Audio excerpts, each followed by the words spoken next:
दोस्तों, अभी कांग्रेस वाले बोल रहे हैं कि मोदी जी को सेना का क्रेडिट नहीं लेना चाहिए। बहुत सही बात है। उनका कहना है क्योंकि युद्ध तो सेना ने लड़ा है ना, जो भी कुछ भी किया है वो सेना ने किया है। तो मोदी जी को फालतू में उधर सबका उसका सेना का क्रेडिट नहीं लेना चाहिए, बिल्कुल नहीं लेना चाहिए। सही बात है, आपकी बात सही है। तो चलिए थोड़ा बात करते हैं इंदिरा गांधी जी का।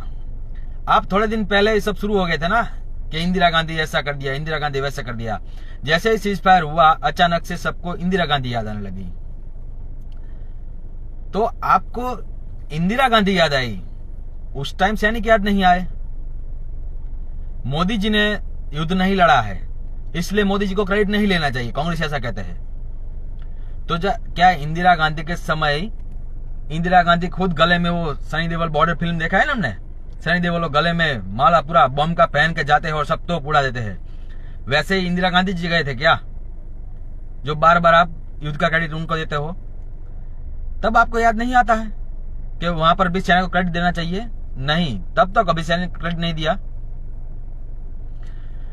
मैं उन पे सवाल कभी नहीं उठाता हूं, पर आज जब उनका बेटा मतलब उनका पोता राहुल गांधी बार बार सवाल उठा रहा है कि हमने कितने फाइटर जेट गवाए, हमने क्या गवाया, हमको बताओ, देश को बताओ।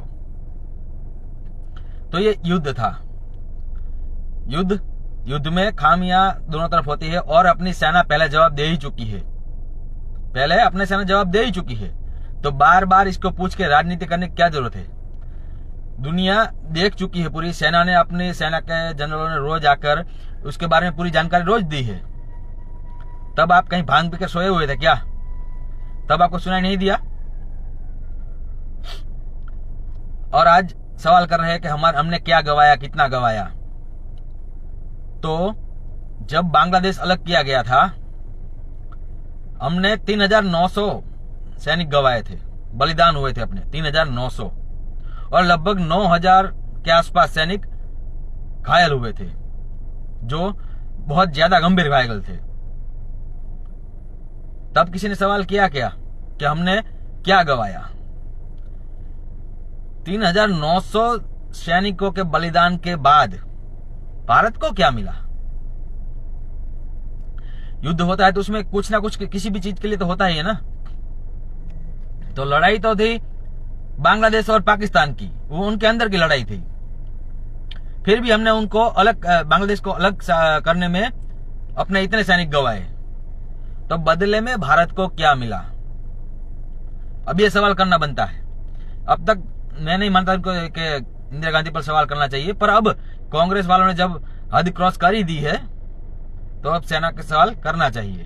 तो हमने क्या गवाया और क्या पाया, उस पर सवाल क्यों नहीं करते हैं? अगर आप मोदी पे सवाल करोगे तो इंदिरा गांधी पे भी सवाल तो होगे ही ना, क्यों नहीं होगे? हमने दूसरे देश की लड़ाई में अपनी सेना झोंक के इतने सैनिक गवाए, 90,000 सैनिक उनके हमारे पास बंदी थे। तो हमने उसके बदले में क्या पाया? कुछ तो पाया होगा कि नहीं? आपको पता है क्या हमने क्या को पाया? कुछ भी पाया? आपको पता होगा तो बताइएगा। तो कांग्रेस वाले सवाल करते हैं तो सवाल उन पे भी बनता है कि अगर आप सवाल करोगे तो सवाल आप पे भी उठेगा। और अगर आज ये कहते हो कि मोदी को सेना का क्रेडिट नहीं लेना चाहिए, तो आप बार बार इंदिरा गांधी को क्रेडिट क्यों देते हो? तब भी सेना की बात करो ना। जाहिर सी बात है, सेना ही लड़ती है, कोई भी प्रधानमंत्री खुद नहीं जाता लड़ने के लिए, सेना ही लड़ती है।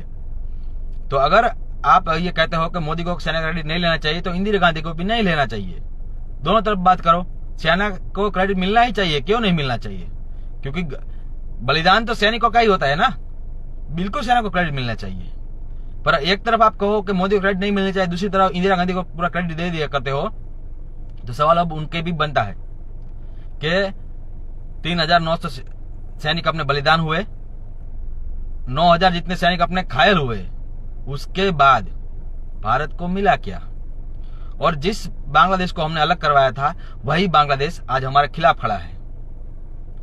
तो इसमें भारत का फायदा क्या हुआ? ये सवाल तो बनता है ना। जय जय हिंद।